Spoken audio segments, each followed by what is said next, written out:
Okay, so here comes the confusing part in regards to finding the location or coordinates of a point, which means finding the latitude and the longitude. So on the slides, you're going to see 15 points. I'm going to go over the first 2 points with you, walk you step by step on how to find the location specifically and how to correctly write it out. So please follow along. And after I give explanation directions for the first 2 points, you will then be responsible for the other 13 points to cover.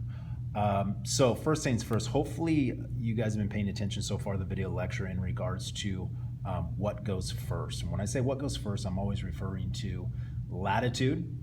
Latitude, no matter what, will always go first. And latitude are these numbers that are highlighted in yellow on the left-hand side.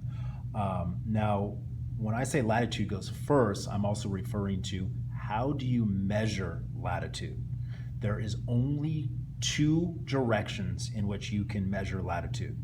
That is either north of the equator or south of the equator.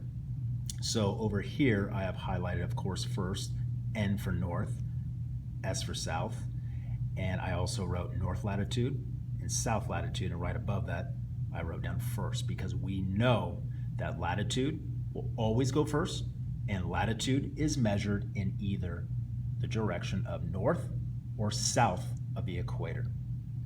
Now, longitude, if you notice on the map, is highlighted in orange. Longitude are these numbers that are at the very, very top. To the left of the prime meridian, you are now west longitude. To the right of the prime meridian, which is this green line, you have east longitude.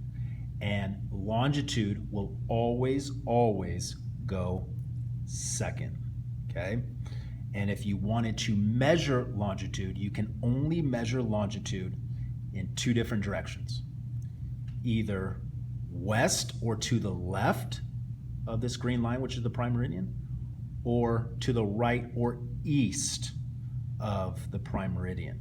So once again, down here, I even put an asterisk mark and a special note, which you guys should have written down, how latitude and longitude are measured, either east or west, north or south.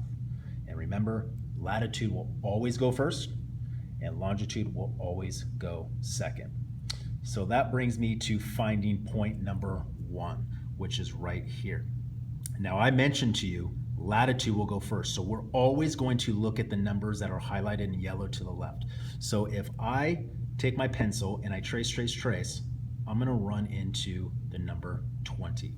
So that is the first number that you should write down. So I'm going to write down 20 degrees, okay? Now, if you're noticing, this point right here, now I have to find the direction, okay?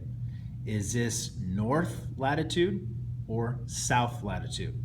Well, if you look, it is north or above the equator, which is this pink line. I also labeled it over here. So all you're gonna do is you are going to write 20 degrees north, just like that, and you will put a comma. We took care of the latitude, now we have to find the longitude. So what you guys are going to do now is you are going to find this point and you're going to trace, and eventually you'll run right here. Now, if you guys notice, the degrees go by 20s. Well, this is right in the middle of 120 and 140, so of course the number will be 130. So going back over here, now I'm focusing on longitude. I'm going to write down 130 degrees. All right, but it doesn't stop there. Remember, we have to find the direction of longitude. So if the pencil right there is the prime meridian, is point 1 to the left or to the right of the pencil? Of course, it's to the left. So if we are looking at direction, it will be west longitude. And remember, longitude always goes second. So I'm going to write over here 130 degrees west. This right here is how you will write out your points when you're given the points on the map.